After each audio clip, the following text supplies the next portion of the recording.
चलिए हम लोग शुरू करते हैं chapter number 1 a letter to God, जिसके राइटर हैं G.L. फुएंटेस। फर्स्ट क्वेश्चन है, who is the author of the lesson a letter to God. तो जैसा कि मैंने बताया, इसके राइटर हैं G.L. Fuentes. Question number second, Lencho demanded blanks from God. Option number ये 100 पिसोज। तो यही आंसर सही है इसका। लेंचो ने भगवान से 100 पिसोज मांगे थे। क्वेश्चन नंबर थर्ड है, द खालिस्तान कलेक्टेड 70 पिसोज फॉर लेंचो। तो इसका ऑप्शन नंबर बी, पोस्टमास्टर ने 70 पिसोज लेंचो के लिए कलेक्ट किए थे। क्वेश्चन नंबर 4 है, the postmaster came to know about Lencho's faith in God by. जो पोस्टमास्टर है उसको कैसे पता चला लेंचो का भगवान में कितना भरोसा है। ऑप्शन नंबर ये, सीइंग लेंचोज लेटर, लेंचो का लेटर देखकर। चलिए ये भी ठीक लग रहा है। बी, सीइंग गॉड्स एड्रेस, भगवान का पता देखकर। ये भी अच्छा लग रहा है।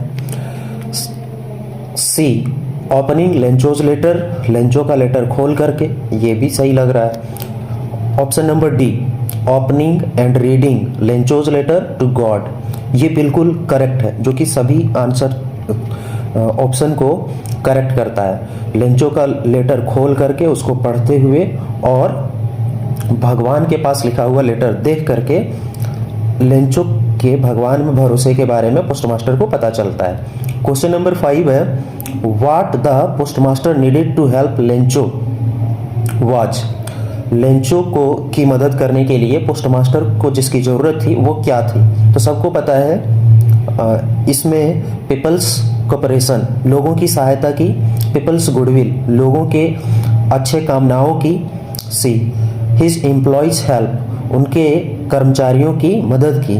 डी, मनी, तो सबको पता है उसे मनी की ज़रूरत थी। क्वेश्चन नंबर 6 है, where was Lencho's house situated. Lencho का घर कहाँ पे स्थित था। तो इसका आंसर सबको पता है, on the top of a small hill, sorry low hill. Question number 7, the field looked as if it were covered in. Field जो है वो मानो लग रहा था जैसे ये सब तरफ से ढक गया हो। ये ऑप्शन है शुगर से, चीनी से। बी है आइस, बर्फ से। सी है सॉल्ट, नमक से। डी है लुकास्ट। तो डी तो इसका बिल्कुल भी सही नहीं है, लेकिन शुगर भी सही नहीं है। लोगों को कंफ्यूजिंग हो सकता है बी और सी में। तो ढका आइस से था, लेकिन वो देखने में लग रहा था सॉल्ट के जैसा। तो ऑप्शन नंबर सी इसका सही होगा। Again question number 8, what did Lencho think of the post office employees. Lencho post office employees के बारे में क्या सोचता है। ऑप्शन नंबर ये, बंच ऑफ क्रोक्स। सबको पता है बंच ऑफ क्रोक्स, घुसपैठियों का समूह। यही ऑप्शन सही है, बाकी दूसरा इसमें सब गलत है। क्वेश्चन नंबर 9 है, what did Lencho compare the large rain drops with. Lencho जो है वो बड़े रेन ड्रॉप्स को किसके साथ कंपेयर करता है। तो सबको पता है न्यू कॉइन्स से। बड़े रेन ड्रॉप्स को 10 सेंट न्यू कॉइन्स से और छोटे रेन ड्रॉप्स को 5 सेंट न्यू कॉइन्स से। Question number 10, what else did the reply demanded apart from goodwill, ink and paper. इसका मतलब है गुडविल, इंक और पेपर, यानी कि सद्भावना, स्याही और पेपर के अलावे लेटर में और क्या मांगा गया था। ऑप्शन नंबर ये है, लॉस्ट क्रॉप, खोई हुई फसल। बी, मनी, पैसे। सी, गॉड सिग्नेचर, भगवान का साइन। डी, न्यू सीड्स, नए बीज। तो ऑप्शन नंबर बी सही है, पैसा मांगा गया था। क्वेश्चन नंबर 11 है, what did the postmaster feel on experiencing Lencho receive the letter. इस प्रश्न का मीनिंग है कि जब लेंचो लेटर को रिसीव किया तो पोस्टमास्टर कैसा महसूस किया। ऑप्शन नंबर ये है, कंटेंटेड, संतुष्ट हो जाता है वो। बी नंबर है प्राउड, उसको गर्व होता है, घमंड हो जाता है। ऑप्शन नंबर सी, ओवरवेल्म्ड, बहुत ज़्यादा खुश होता है। ऑल ऑफ दिस, तो ऑप्शन नंबर ये सही है। पोस्टमास्टर संतुष्ट हो जाता है जब लेंचो उसके लेटर को रिसीव करता है। क्वेश्चन नंबर 12 है, which crop was growing on Lencho's field. Lencho के फील्ड में कौन सी फसल बढ़ रही थी? तो ऑप्शन नंबर ये कॉर्न, मकई के, यही सही है। Question number 13, what destroyed Lencho's field. Lencho के खेत को क्या नष्ट कर दिया?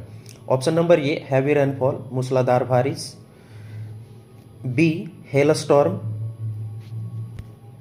मतलब ओलावृष्टि, ऑप्शन नंबर सी लैंडस्लाइड मतलब भूस्खलन, ऑप्शन नंबर डी फ्लड। तो इसका सही आंसर है hail storm. Hail storm means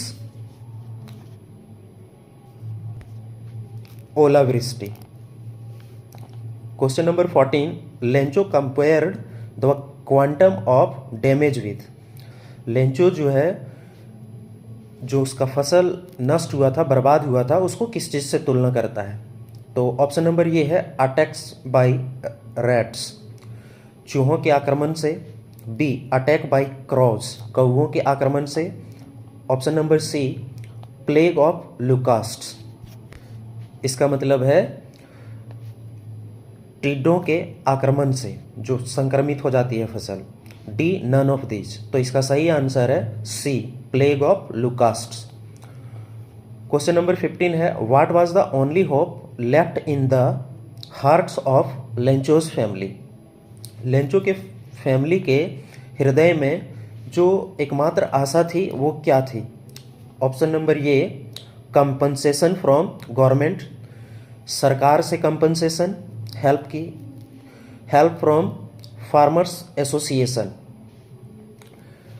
जो किसान का एसोसिएशन होता है उससे मदद का, ऑप्शन नंबर सी है हेल्प फ्रॉम गॉड। तो सबको पता है उन सभी परिवार के लोगों को सिर्फ भगवान से मदद की भरोसा थी।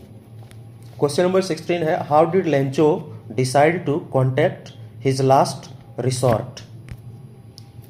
लेंचो ने अपने आखिरी सहारे से संपर्क करने का फैसला कैसे किया? ऑप्शन नंबर ये है थ्रू अ लेटर, एक लेटर से। तो सबको पता है कि उसने लेटर के द्वारा ही ये फैसला लेना शुरू किया। ऑप्शन नंबर बी है बाय विजिटिंग देम पर्सनली, लोगों से खुद जा कर के मिल कर के। ऑप्शन नंबर सी है थ्रू ईमेल, ईमेल के द्वारा, और डी है थ्रू फैक्स, तो फैक्स के द्वारा। तो बी सी डी सब गलत है, थ्रू अ लेटर सही है, option number A. Question number 17 है, what was the immediate reaction of the postman on seeing the letter. इसका मतलब है जब पोस्टमैन जो है वो उस लेटर को देखता है तो उसका तुरंत रिएक्शन क्या होता है, प्रतिक्रिया क्या होती है? ऑप्शन नंबर ये है लाफ होल हार्टेडली, पूरा जोर जोर से ठहाके मार के हंसता है, be felt sad about what happened, जो लेंचो के साथ हुआ था उसे जानकर वो बहुत दुखी महसूस करता है, सी क्राइड, रोने लगता है, डी फेल्ट एम्पैथेटिक,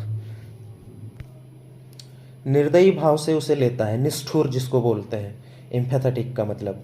तो ऑप्शन नंबर ये होगा कि वो ठहाके मार मार के हंसता है, यानी कि laughed whole heartedly. Question number 18, the postmaster was a fat amiable man. What is the meaning of amiable? तो ऑप्शन नंबर ये है रूड, रूड का मतलब होता है खड़ूस। ऑप्शन नंबर बी है हेल्पफुल, मीन्स मददगार। ऑप्शन नंबर सी है फ्रेंडली, फ्रेंडली का मतलब होता है दोस्ताना। ऑप्शन नंबर डी है एंथुजियास्टिक, एंथुजियास्टिक का मतलब होता है उत्साही, यानी कि उत्साहपूर्ण भावना। तो इसका सही आंसर है एमिएबल का मतलब होता है फ्रेंडली, जो दोस्ताना हरकत करता है, मिलनसार व्यक्ति होता है। क्वेश्चन नंबर 19 है, on seeing the letter the postmaster was moved by Lencho's, fill in the blanks. Option number A unwavering faith, मतलब कड़ी विश्वास को जिसको हिला पाना मुश्किल है, भगवान से उसका भरोसा कोई हटा नहीं सकता है। ऑप्शन नंबर बी है हैंड राइटिंग, लेंचो का हैंड राइटिंग देख करके प्रभावित हो गया। ऑप्शन नंबर सी है लव फॉर गॉड, भगवान के प्रति प्रेम को देख करके। ऑप्शन नंबर डी है डिटर्मिनेशन, दृढ़ संकल्प को देख करके। तो ऑप्शन नंबर ये सही होगा अनवेविंग फेथ, एक ऐसा विश्वास जिसे तोड़ा नहीं जा सकता है, जो अडिग रहेगा। इसको इमेंस फेथ भी बोल सकते हैं। शायद ऑप्शन में एग्जाम में इमेंस फेथ ही ज़्यादा सही रहेगा। क्वेश्चन नंबर 20 है, why did the postmaster decide to reply to Lencho's letter. Postmaster जो है वो लेंचो के लेटर का उत्तर क्यों देना चाहता है? तो he was a good man, option number A था, क्योंकि वो बहुत अच्छा इंसान था। ऑप्शन नंबर बी है, to preserve Lencho's faith in God. Lencho का जो विश्वास था भगवान में उसको सुरक्षित रखने के लिए। ऑप्शन नंबर सी है, ही फेल्ट एम्पैथेटिक, वो जो है वो निष्ठुर था इस वजह से। तो ये गलत है। ऑप्शन नंबर डी है, all of this.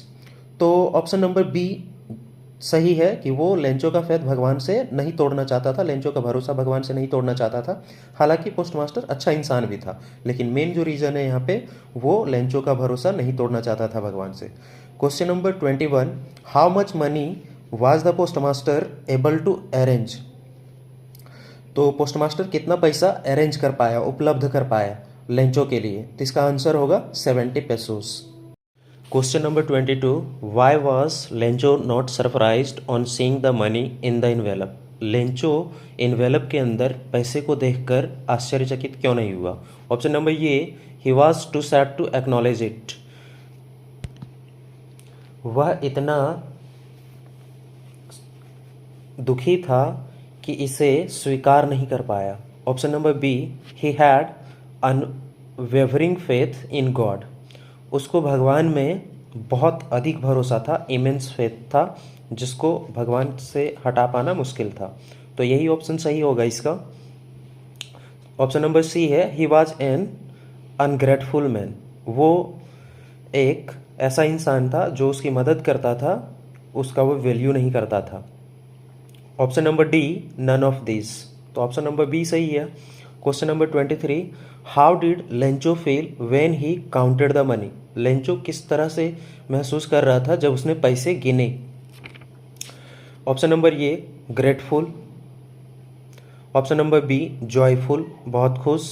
Option number C, relieved, आरामदेह, मतलब चैन आया अब उसको। Option number D, angry. तो इसका सही आंसर है एंग्री, क्रोधित था वो। Question number 24, what did Lencho think of the post office employees. Lencho post office के कर्मचारियों के बारे में क्या सोचता है? ऑप्शन नंबर ये, डिसऑनेस्ट पीपल, ये बिल्कुल सही है, जिसका मतलब है bunch of crooks. Option number B, helpful. Option number C, friendly. Option number D, ungrateful. Question number 25, what was the only thing that the earth needed according to Lencho. पृथ्वी को Lencho के हिसाब से क्या था जो एकमात्र चीज़ चाहिए थी? ऑप्शन नंबर ये, अ शॉवर, एक बौछार बारिश की, तो ऑप्शन यही सही है। B, a strong winds and hailstones, बहुत तेज हवा और हेलस्टोन्स की, तो ये गलत है। अ स्नोफॉल, हल्की बर्फबारी की। अ सनलाइट, सूर्य के प्रकाश की, तो ऑप्शन नंबर ये सही है। Question number 26, who was Lencho's only hope. Lencho का एकमात्र विश्वास कौन था? तो ऑप्शन नंबर ये सही है इसका, God. Last question 27, where did Lencho live. Option number ये, on the crest of a low hill, तो यही सही है। लेंचो एक छोटी सी पहाड़ी के क्रेस्ट पर, चोटी पर रहता था। अब हम लोग स्टार्ट करेंगे इसी बुक का chapter number 2, Nelson Mandela a long walk to freedom, जिनको खुद नेल्सन मंडेला ने ही लिखा है। Question number 1, Nelson Mandela was the president of. Nelson Mandela कहाँ के प्रेसिडेंट थे? तो South Africa, option number C. Second question, which party did Nelson Mandela join. Nelson Mandela कौन सी पार्टी ज्वाइन करते हैं? Option number B, African National Congress. Question number 3, Nelson Mandela's autobiography is. Nelson Mandela का autobiography क्या है? तो यही जो हमारे चैप्टर का नाम है, long walk to freedom. Question number 4, according to Mandela which obligation does man have to complete. Nelson Mandela के अनुसार कौन सा ऑब्लिगेशन एक आदमी को निभाना पड़ता है। Option number A obligations to family, ये एक ऑब्लिगेशन है। Option number B obligation to country, ये दूसरा है, या फिर society. Option number C A and B both, तो ये ऑप्शन सही है। Option number D none of this. तो option number C A and B both, obligations to family and obligations to country और सोसाइटी। क्वेश्चन नंबर 5 है, what does Nelson Mandela feel a hunger for. Nelson Mandela किस चीज़ के लिए भूख महसूस करते हैं। ऑप्शन नंबर ए फेम, प्रसिद्धि के लिए, तो ये गलत है, वो कभी भी प्रसिद्धि नहीं पाना चाहते थे। ऑप्शन नंबर बी पावर, सत्ते की, तो ये भी ऐसा नहीं था, सीट और सत्ता, तो ऐसा नहीं था कि वो उनको पावर की भूख थी। ऑप्शन नंबर सी फ्रीडम की, तो ये सही है, उन्हें स्वतंत्रता की भूख थी, आज़ादी की। ऑप्शन नंबर डी वेल्थ, धन की, तो ये भी गलत है। क्वेश्चन नंबर 6 में आते हैं, a man who takes away another man's freedom is, एक व्यक्ति जो दूसरे व्यक्ति की आज़ादी को छीनता है वो क्या है। Option number A criminal, option number B rude, खड़ूस, ऑप्शन नंबर सी वाइट, सफ़ेद, option number D a prisoner of hatred, तो ऑप्शन नंबर डी सही है, अ प्रिजनर ऑफ हैटर्ड, नफरत का कैदी है वो। क्वेश्चन नंबर 7 है, according to Mandela what is the greatest wealth of a nation. Mandela के हिसाब से किसी भी राष्ट्र या देश का सबसे बड़ा धन क्या होता है। तो पीपल, उन्होंने कहानी में, ऑटोबायोग्राफी में खुद से लिखा है कि किसी भी देश का सबसे बड़ा जो धन होता है वो उस देश के व्यक्ति होते हैं। क्वेश्चन नंबर 8 है, what change brought international leaders to South Africa. International leaders जो है वो साउथ अफ्रीका में कौन सा चेंज लाए।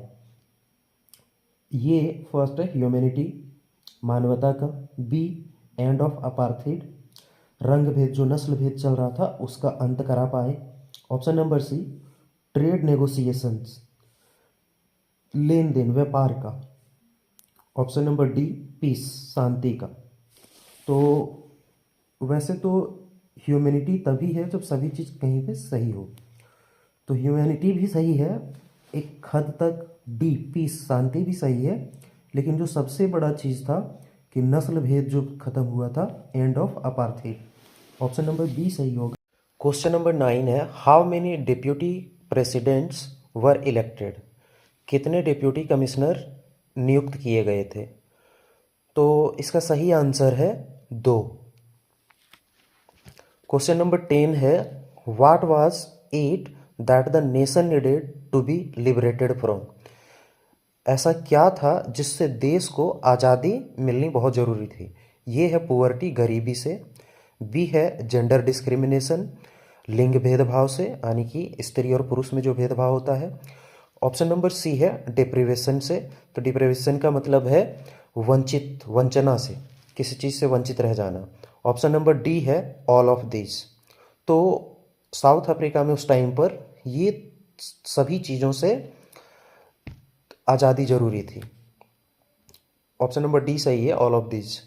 क्वेश्चन नंबर 11 है, what change brought international leaders to South Africa. South Africa में इंटरनेशनल लीडर्स क्या चेंज लाए। तो end of apartheid, apartheid system का अंत हुआ। ये क्वेश्चन हम लोगों ने पहले भी किया है। क्वेश्चन नंबर 12 है, we have achieved our political emancipation. What is the meaning of emancipation. तो इमेंसिपेशन का मतलब होता है किसी भी चीज़ों से जो व्यक्ति वंचित होता है उसको रोक दिया जाता है, उस चीज़ से आज़ादी पाना। तो ऑप्शन नंबर ये सही होगा। ऑप्शन नंबर बी है इंस्लेवमेंट, गुलामी से। ऑप्शन नंबर सी है स्लेवरी, इसका मतलब भी गुलामी होता है। और ऑप्शन नंबर डी है बोथ बी एंड सी। तो ऑप्शन नंबर ए सही है, फ्रीडम फ्रॉम रिस्ट्रिक्शन, वंचित हो जाना, किसी चीज़ से रोक दिया जाना किसी को, उससे आज़ादी पाना होता है इमेंसिपेशन का मतलब। क्वेश्चन नंबर 13 है, the spectacular array of South African jets was a display of। इसका मतलब है साउथ अफ्रीकन जेट्स को एक ग्रुप में उड़ाया गया और बहुत अच्छे से प्रदर्शन किया गया उसके द्वारा। तो ये किस चीज़ को दिखाता है? ये नंबर है militaries precision. Option number A है मिलिट्रीज प्रिसीजन का मतलब है किसी चीज़ को सहजता से दिखाना और मिलिट्री का किसी चीज़ के प्रति समर्पण होना। दूसरा है option number B military's loyalty to democracy, लोकतंत्र के प्रति मिलिट्री का जो वफादारी है वो। ऑप्शन नंबर है सी बोथ ये एंड बी, तो ऑप्शन नंबर सी सही है, दोनों चीज़ को दिखाता है। क्वेश्चन नंबर 14 है what colours does the new South African flag possess. South Africa को जो नया झंडा बना उसमें कौन कौन से कलर्स थे? तो उसमें ब्लैक कलर थे, red, green, blue and gold. In colours का नाम याद रखना है, ये पूछा जाता है। क्वेश्चन नंबर 15 है whom did Mandela wanted to thank but couldn't. Mandela किनको धन्यवाद देना चाहते थे लेकिन धन्यवाद नहीं दे पाए? तो इसमें ऑप्शन नंबर सी सही होगा, African patriots who know longer existed. इसमें उन लोगों के बारे में बात करते हैं मंडेला, वो देशभक्त व्यक्ति जिनसे वो बहुत सारा कुछ सीखे होते हैं और उन्हीं से सीख करके साउथ अफ्रीका को आज़ादी दिला पाते हैं। लेकिन वे व्यक्ति जिनसे वो सारी चीज़ें सीखते हैं उसमें से बहुत लोग जीवित नहीं बचते हैं और साउथ अफ्रीका में अपार्थाइड सिस्टम से आज़ादी पाने के लिए वो लड़ते लड़ते अपने जीवन के अंत को देख लेते हैं लेकिन आज़ादी को नहीं देख पाते। तो फ्रीडम मिलने के बाद मंडेला बोलते हैं कि वो उनको धन्यवाद करना चाहते हैं, धन्यवाद करते भी हैं लेकिन वे जीवित नहीं होते, इसकी वजह से वो उन्हें धन्यवाद नहीं कर पाते हैं। क्वेश्चन नंबर 16 है what did Mandela learn about courage. Mandela साहस के बारे में क्या सीखे थे? तो साहस के बारे में उनका कहना था कि किसी व्यक्ति में डर का ना होना असली साहस नहीं होता है, बल्कि डर के होने के बावजूद उस कार्य को करना और उस पर जीत हासिल करना, ये असली साहस होता है। तो ऑप्शन नंबर ये है it is absence of fear. तो इसमें लिखा है कि ये डर का नहीं होना ही साहस होता है, तो ये गलत हो जाएगा। बी नंबर है it is the triumph over fear, डर पर जीत पाना, तो ये बी नंबर ऑप्शन सही होगा। क्वेश्चन नंबर 17 है what comes more naturally to heart according to Mandela. Mandela के अनुसार हमारे हृदय में प्राकृतिक रूप से क्या आता है? हैटर्ड, यूनिटी और लव और रेशियल डिस्क्रिमिनेशन। तो ऑप्शन नंबर सी सही होगा। मोस्ट नेचुरली जो हम लोगों के अंदर आता है वो लव होता है, प्रेम आता है, घृणा कभी नहीं आता है। यूनिटी एकता है और रेशियल डिस्क्रिमिनेशन रंग भेद का भेदभाव। क्वेश्चन नंबर 18 है what realisations did Mandela have of his boyhood freedom. Mandela को जो है वो बचपन की आज़ादी को ले करके बाद में जब वो बड़ा हो जाते हैं तब उनको क्या लगता है? ऑप्शन नंबर ये है it is just an illusion, ये एक उनके दिमाग का भ्रम था। ये सही है क्योंकि जब वो बचपन में सारा चीज़ उन्हें मिलता था अपने घर में अपने परिवार के साथ, तो उनको लगता था ठीक है उनका लाइफ बहुत अच्छा है। लेकिन जब वो आगे बड़े हुए, स्कूल गए, उनके साथ भेदभाव हुआ हर जगह पर, और ये भेदभाव सिर्फ उनके साथ नहीं हो रहा था बल्कि पूरे सोसाइटी के साथ जो उसके काले रंग के थे, एक जैसे दिखने वाले थे काले रंगों के, उन सभी लोगों के साथ हो रहा था। तब उन्हें पता चला कि ये बात उनके माता पिता के साथ भी हो रही है, तो उन्होंने एक्शन लिया। क्वेश्चन नंबर 19 है who according to Mandela is not free. Mandela के अनुसार से कौन फ्री नहीं है, आज़ाद नहीं है? ऑप्शन नंबर ये है ऑपरेसर, यानी कि जो लोगों को प्रताड़ित करते हैं, दबा के रखते हैं। ऑप्शन नंबर बी है ऑपरेस्ड, जिन्हें दबा करके रखा जाता है, प्रताड़ित करके रखा जाता है। तो मंडेला के हिसाब से ऑपरेसर और ऑपरेस्ड यानी कि जो दबाने वाले होते हैं वो भी और जो दबे हुए लोग होते हैं वो भी, दोनों जो है वो संकीर्ण मानसिकता के बीमार होते हैं और इस वजह से ये आज़ाद नहीं होते। क्वेश्चन नंबर 20 है what does depths of operation create. Mandela के लाइफ में डेप्थ ऑफ ऑपरेशन का मतलब है कि जो बहुत ज़्यादा प्रताड़ना जो उनके ऊपर डाला गया, जो उनको दिक्कत किया गया, वो जो है उनका कैरेक्टर को बनाया, तो कैरेक्टर को ऊंचाइयों तक ले गया, उन्होंने ऐसा कहा था। तो ऑप्शन नंबर बी सही होगा, heights of character. Oppression depths of oppression creates heights of character, ये लाइन है किताब की। नेक्स्ट क्वेश्चन है 21, who became the first black president of South Africa. तो सब जानते हैं first black president Nelson Mandela बने थे साउथ अफ्रीका के। क्वेश्चन नंबर 22 है, according to Mandela how many obligations every man has. तो मंडेला के हिसाब से सभी व्यक्ति को कितने नैतिक कर्तव्य होते हैं, तो 2, option number B. Question number 23, what is the name of Nelson Mandela's daughter. Nelson Mandela की बेटी का नाम क्या था, तो ऑप्शन नंबर बी, जन्नानी। अब हम लोग स्टार्ट करेंगे चैप्टर नंबर 3 जिसका नाम है 2 स्टोरीज अबाउट फ्लाइंग। इसमें 2 पार्ट है। फर्स्ट पार्ट जो है उसका नाम है हिज फर्स्ट फ्लाइट और इसके राइटर हैं लियाम ओ फ्लैहर्टी। क्वेश्चन नंबर 1 है, who is the author of his first flight. तो अभी मैंने बताया लियाम ओ फ्लैहर्टी। क्वेश्चन नंबर 2 है, what were his parents teaching his brothers and sisters. जो यंग सीगल है उसके पेरेंट्स जो है वो उसके भाई बहन को क्या सिखा रहे थे। ऑप्शन नंबर ये है, to perfect the art of flying, उन्हें उड़ने की कला में निपुण बना रहे थे। ऑप्शन नंबर बी है, टू अस्कीम द वेव्स, जो लहरें होती हैं समंदर की उनके ऊपर तैरना या फिर ऊपर ऊपर चलना, उन लहरों में डूबना नहीं। ऑप्शन नंबर सी है, टू डाइव फॉर फिश, मछलियों के लिए गोता लगाना समंदर में। और डी है, ऑल ऑफ दिस। तो ऑप्शन नंबर डी सही है, ये सारी चीज़ें उन्हें सिखाई जा रही थी। क्वेश्चन नंबर 3 है, what urged him to make his first flight. मतलब यंग सीगल को ऐसा क्या था जो उड़ने के लिए अर्ज किया, यानी कि प्रेरित किया। ऑप्शन नंबर ये है, हंगर, भूख। ऑप्शन नंबर बी है, साइट ऑफ फिश, जो फूड था उसका जो दृश्य था, उसने अपनी माँ के चोंच में भोजन देखा था, मछली का टुकड़ा। ऑप्शन नंबर सी है, करेज, साहस, ये तो बेचारे में बिल्कुल नहीं था। ऑप्शन नंबर डी, बोथ ये एंड बी। तो बोथ ये एंड बी, वो भूखा भी था और उसने अपनी माँ के चोंच में फिश का एक टुकड़ा देखा था, तो उसे देखने से उसकी भूख और बढ़ जाती है। तो ऑप्शन नंबर ये और बी सही है इसका। क्वेश्चन नंबर 4 है, what food did the seagulls mother get for it. जो सीगल की माँ है वो उसके लिए कौन सा भोजन ला रही थी, तो अर्थवॉर्म्स। ऑप्शन नंबर ये है, अर्थवॉर्म्स, केचुआ, गलत है। ऑप्शन नंबर बी है, फिश, मछली, ये सही है, piece of fish. Option number C है, इंसेक्ट्स, कीड़े, गलत है। और ऑप्शन नंबर डी भी गलत है।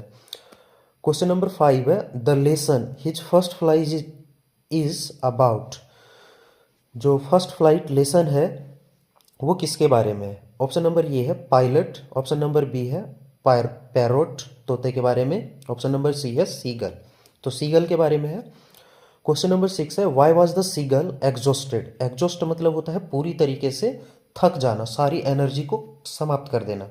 तो ऑप्शन नंबर ये है, ड्यू टू रनिंग फास्ट, तेज दौड़ने की वजह से। तो सीगल दौड़ नहीं रहा था, ये गलत है। ऑप्शन नंबर बी है, due to a strange exercise, एक विचित्र तरह के एक्सरसाइज। हाँ, क्योंकि यंग सीगल जो है वो अपने लेज से गिर चुका था, उसके बाद उसके पंख अपने आप उड़ान भरने लगे थे, काफ़ी देर तक वो उड़ा, इस वजह से जो है वो पहली बार अपने जीवन में ऐसा एक्सरसाइज को फील कर रहा था, इस वजह से थक गया था। ऑप्शन नंबर सी है, ड्यू टू क्राइंग, रोने की वजह से थक गया था, तो ये भी गलत है। ऑप्शन नंबर बी इसका सही है। क्वेश्चन नंबर 7 है, what was the seagull afraid of. जो यंग सीगल था वो किस चीज़ से डरा हुआ था। ऑप्शन नंबर ये है, स्विमिंग, तैरने से। ऑप्शन नंबर बी है, रनिंग, दौड़ने से। ऑप्शन नंबर सी है, फ्लाइंग। तो ऑप्शन नंबर सी सही है, वो उड़ने से डरता था, क्योंकि जब भी उड़ना चाहता था तो उसे लगता था कि उसके पंख उसका साथ नहीं देंगे और वो हिम्मत नहीं जुटा पाता था, उसे लगता था वो गिर जाएगा। क्वेश्चन नंबर 8 है, who give young seagull a piece of fish.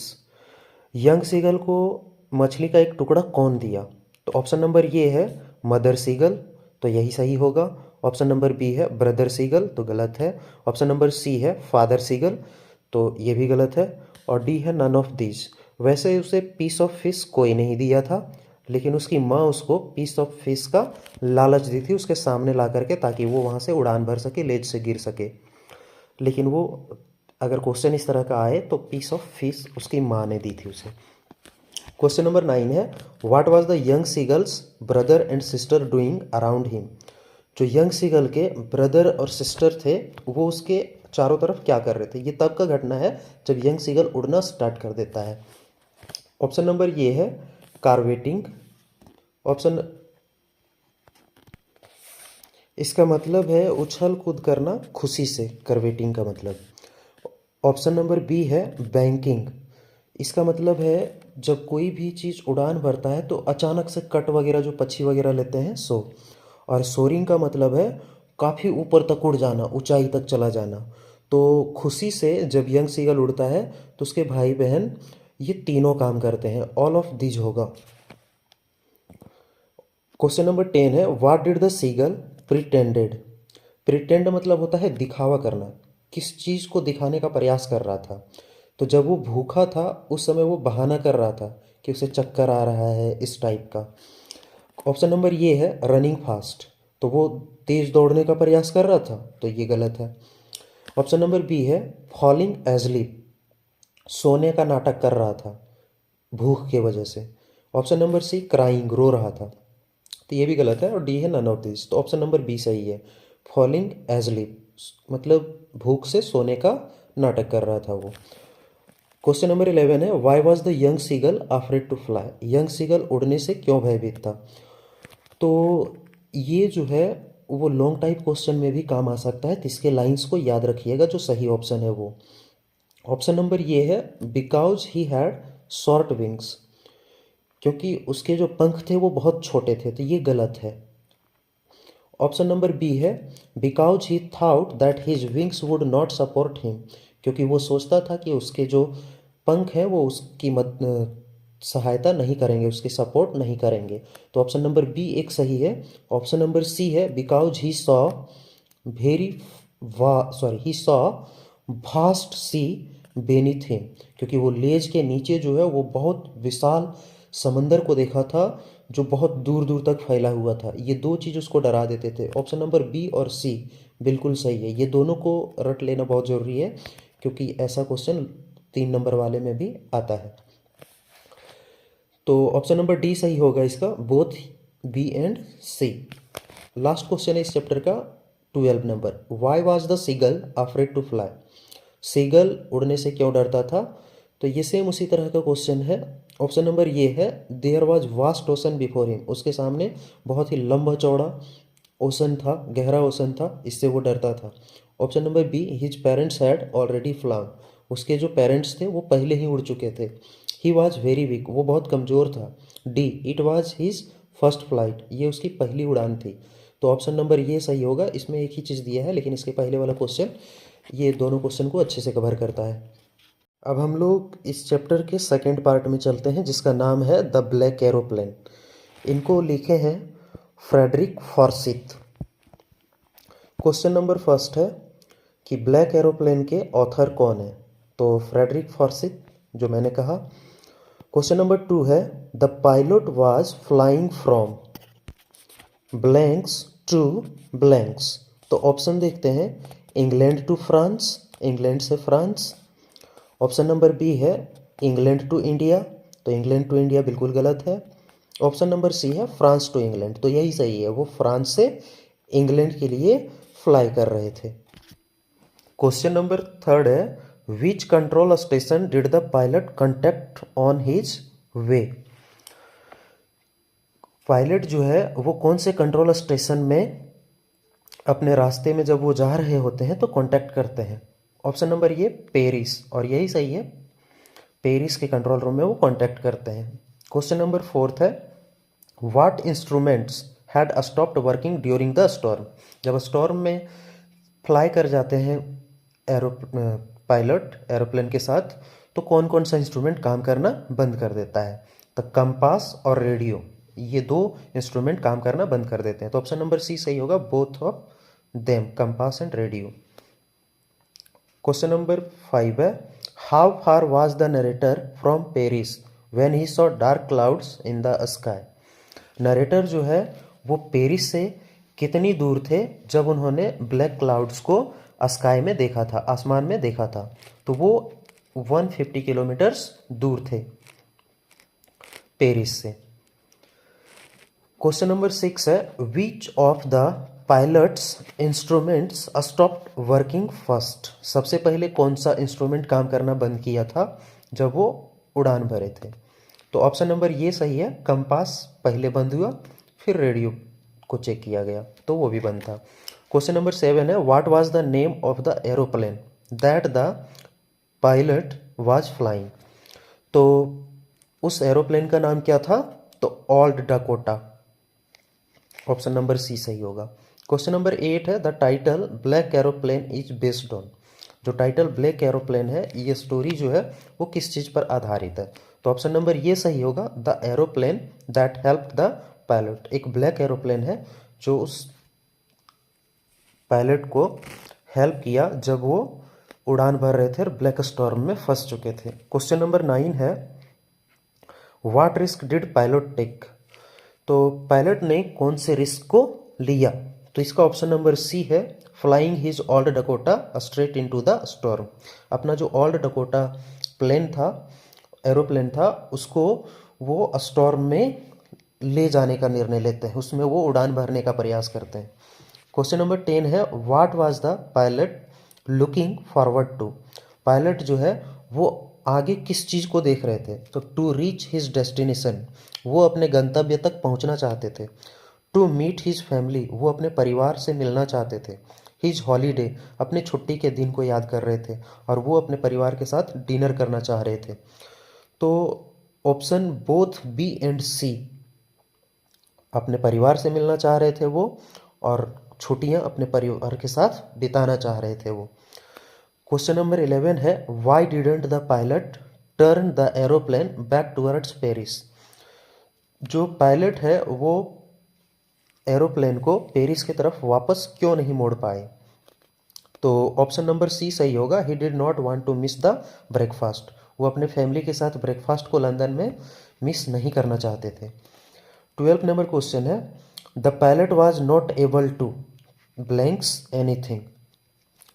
तो ऑप्शन नंबर ये सही होगा, C, the pilot was not able to see anything. वो जब स्टॉर्म में चले जाते हैं तो कुछ भी देखने के योग्य नहीं होते हैं, वो सक्षम नहीं होते हैं कुछ भी देखने में। हम लोग स्टार्ट करेंगे chapter number 4, from the diary of Anne Frank. इनकी राइटर खुद एन फ्रैंक है, जो इनकी डायरी से लिया गया एक पार्ट है। क्वेश्चन नंबर 1 है कि इसके ऑथर कौन है, from the diary of Anne Frank के ऑथर कौन है। तो इसे खुद एन फ्रैंक ने लिखा है। क्वेश्चन नंबर 2 है, the name given to N diary, Anne's diary was. Anne की डायरी को जो नाम दिया गया था वो क्या था, तो उसकी डायरी का नाम था किट्टी। क्वेश्चन नंबर 3 है, which subject was she not sure of passing. कौन सा सब्जेक्ट में वो पास होने को लेकर के संदिग्ध थी। तो मैथ्स में उसे पास होने का डर था। क्वेश्चन नंबर 4 है, why was mister Keesing annoyed with her. Mister Keesing जो है वो एन से परेशान क्यों रहते थे। तो क्योंकि वो बहुत ज़्यादा टॉकेटिव थी। तो ऑप्शन नंबर बी सही है, she was talkative. Question number 5 है, what language was the diary originally written in. वास्तव में जो डायरी थी वो किस भाषा में लिखी गई थी। तो एन जो है वो डच भाषा को जानती थी और डच भाषा में लिखी थी। क्वेश्चन नंबर 6 है, when was the diary given to N. Diary Anne को कब दी गई थी। तो उनका जो 13th बर्थडे था उस टाइम पर उसको डायरी दी गई थी, उसके बर्थडे पर। क्वेश्चन नंबर 7 है, what was an Franks full name. Anne Frank का फुल नेम क्या था। तो उसका पूरा नाम, ऑप्शन नंबर ये सही है, Annelies Marie Frank. Question number 8 है, who was the only survivor from Anne's family. Anne के फैमिली में एकमात्र व्यक्ति जो जीवित बचा था वो कौन थे। तो ऑप्शन नंबर बी सही है, वो एन के फादर थे। क्वेश्चन नंबर 9 है, what was the name of Anne Frank's sister. Anne Frank की जो सिस्टर थी उसका नाम क्या था? तो ऑप्शन नंबर बी सही है, मार्गोट। क्वेश्चन नंबर 10 है, in which city were Anne and Margot sent to live with their grandmother. Anne को और उसकी बहन को उसकी दादी के पास रहने के लिए कौन से शहर में भेज दिया गया? तो अकियन, ये CHEN, option number B. Question number 11 है, how old was Anne's father when he married her mother. Anne के पिता का उम्र कितना था जब वो उसकी माँ से शादी किए थे? तो 36 साल, option number C. Who would Anne allow to read her diary. Anne जो है अपना डायरी को किसे पढ़ने की अनुमति देगी? तो वो अपना डायरी को एक रियल फ्रेंड को ही पढ़ने की अनुमति देगी जो उसके पास नहीं थी। यदि उसे कोई मिलती उस तरह की दोस्त तो उसे ये डायरी पढ़ने के लिए वो देती। तो ऑप्शन नंबर सी सही है क्वेश्चन नंबर 12 का, a real friend. Question number 13 है, why does Anne want to keep a diary. Anne एक डायरी क्यों रखना चाहती है? तो ऑप्शन नंबर ये इसका सही होगा, क्योंकि सी हैज़ नो क्लोज फ्रेंड्स, क्योंकि उसके पास बहुत गहरे दोस्त नहीं थे। क्वेश्चन नंबर 14 है, which topic was she to write an essay on as a part of her punishment. उसके जो टीचर थे मिस्टर किसिंग, जो मैथ्स टीचर थे, वो उसको पनिशमेंट के तौर पर ऐसे लिखने के लिए क्या दिए थे? तो फर्स्ट है अ चैटर बॉक्स, बी ऑप्शन में है एन इनकॉरेजिबल चैटर बॉक्स, तो ये भी ठीक है। ऑप्शन नंबर सी है quack quack quack said mistress chatter box. Option number D है ऑल ऑफ दिस, तो ऑप्शन नंबर डी सही है, ऑल ऑफ दिस। वैसे इसमें से कोई दो रहेगा चैटर बॉक्स को लेकर के, एक ऑप्शन रहेगा, चाहे तो आ चैटर बॉक्स रहेगा, चाहे तो एन इनकरेजिबल चैटर बॉक्स, और ऑप्शन नंबर सी रहेगा। तो अभी फिलहाल option number D. Question number 15 है, what shows Anne's love for her grandmother. Anne का ऐसा क्या था जो उसकी दादी के लिए प्रेम दिखाता है? तो इसका ऑप्शन नंबर डी सही है, बोथ ए एंड बी। तो she still thinks about her, उसकी दादी मर चुकी थी उसकी 13th बर्थडे के पहले जब वो 12 साल की थी, लेकिन फिर भी वो अपने दादी को बहुत मिस करती थी, याद किया करती थी। और ऑप्शन नंबर सी है, she let her birthday pass with little celebrations. वो जो अपना 13th बर्थडे था, एक साल के आसपास कुछ ही दिन हुए थे उसकी दादी को मरने के, तो वो अपना जो बर्थडे है वो बहुत साधारण तरीके से मनाई थी। और एन जो है वो अपनी दादी को बहुत मिस करती है। तो इसमें ऑप्शन नंबर डी में ये एंड बी बोथ लिखा है, लेकिन ऑल ऑफ दीज रहेगा, तो ऑल ऑफ दीज सही होगा, क्योंकि वो अपनी दादी के बारे में बहुत सोचती है, वो आज भी अपनी दादी को मिस करती थी, और उसका जो बर्थडे था वो बहुत अच्छे से सेलिब्रेट नहीं हुआ था 13th वाला, उसकी दादी के मर जाने के कारण। तो ऑप्शन नंबर डी में ऑल ऑफ दीज रहेगा, वो सही करना है, बोथ ये एंड बी नहीं, तीनों सही है, ये बी सी। क्वेश्चन नंबर 16 है, why does Anne think she was lonely. Anne को ऐसा क्यों लगता है क्योंकि वो अकेली थी? तो क्योंकि सी हैड नो फ्रेंड्स, उसके पास कोई दोस्त नहीं थे, ऑप्शन नंबर ये भी सही है। ऑप्शन नंबर बी है, she had no real friends, sorry, option number A जो है वो सही नहीं है, उसके पास दोस्त थे लेकिन रियल फ्रेंड्स नहीं थे जिसको वो अपनी सारी भावनाओं को शेयर कर सकती थी, वैसे दोस्त नहीं थे जो उसे केयरफुली सुनते। ऑप्शन नंबर सी है, सी वाज ऑल अलोन, वो बिल्कुल अकेली थी, ऐसा नहीं था, उसके दोस्त थे लेकिन रियल फ्रेंड्स नहीं थे। डी नंबर है, सी वाज एन इंट्रोवर्ट, वो बहुत कम बोलती थी, तो ये तो बिल्कुल उल्टा है उसके बारे में, वो बहुत अधिक बोलती थी, टॉकेटिव थी। क्वेश्चन नंबर 17 है, what would the kids bet about in class. बच्चे जो है वो किस बारे में शर्त लगा रहे थे क्लास में? तो बच्चे जो है इस बारे में शर्त लगा रहे थे कि क्लास में जो एग्ज़ाम हुआ था उसमें पास कौन करेगा, ऑप्शन नंबर बी सही है। क्वेश्चन नंबर 18 है, what did Anne Frank write in her last essay. अपना जो लास्ट एसे था एन फ्रैंक का, वो क्या था, उसमें वो क्या लिखती है? तो a poem, a joke, a paragraph. Option number D है अ फनी पोएम। तो डी होगा अ फनी पोयम, जिसमें वो अपने आप को चैटरबॉक्स होने को सिद्ध करती है और वो बोलती है कि ये एक नेचुरल ट्रेट है जो उसकी माँ से उसको मिला है, और एक बच्चे के दिमाग में ऐसा सवाल उठता है। क्वेश्चन नंबर 19 है, what name was Anne Frank book published with. Anne Frank का जो किताब निकला उस बुक का नाम क्या था? तो the diary of a young girl था, और उसी का एक हिस्सा है ये जो हम लोगों को क्लास 10 में पढ़ना है, जिसका नाम है from the diary of Anne Frank. उस बुक का नाम है the diary of a young girl. Question number 20 है, how many siblings did Anne have. Anne के पास कितने सहोदर यानी कि उसकी अपनी भाई बहन थे? तो सिर्फ उसकी एक बहन थी, मार्गोट। क्वेश्चन नंबर 21 है, on which date did Anne record the incident in Mr Keesing's class in her diary.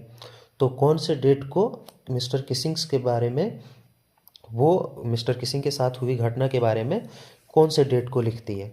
तो ऑप्शन नंबर सी सही होगा, 20 जून 1942, 20 जून 1942। क्वेश्चन नंबर 22 है, who was Anne's best friend. Anne की जो बेस्ट फ्रेंड थी वो कौन थी? तो उसकी diary Kitty, option number B. Question number 23, what was the topic of essay written by Anne. जो एन ऐसे लिखी थी उसका टॉपिक क्या था? तो ऑप्शन नंबर ये सही है, चैटर बॉक्स। क्वेश्चन नंबर 24 है, हु वाज किट्टी। किट्टी कौन थी? तो एन्स की फ्रेंड जो डायरी थी, ऑप्शन नंबर ये। और लास्ट क्वेश्चन है इस चैप्टर का, question number 25, why does the narrator say that paper has more patience than people. Narrator मतलब एन जो है वो ऐसा क्यों कहती है कि पेपर में पीपल से ज़्यादा धैर्य होता है, पेशेंस होता है? क्योंकि पेपर जो है, ऑप्शन नंबर ये है, paper can reveal everything. Paper जो है वो सब कुछ खुलासा कर सकती है। तो ये ऑप्शन उतना अप्रोप्रिएट नहीं है चैप्टर के हिसाब से।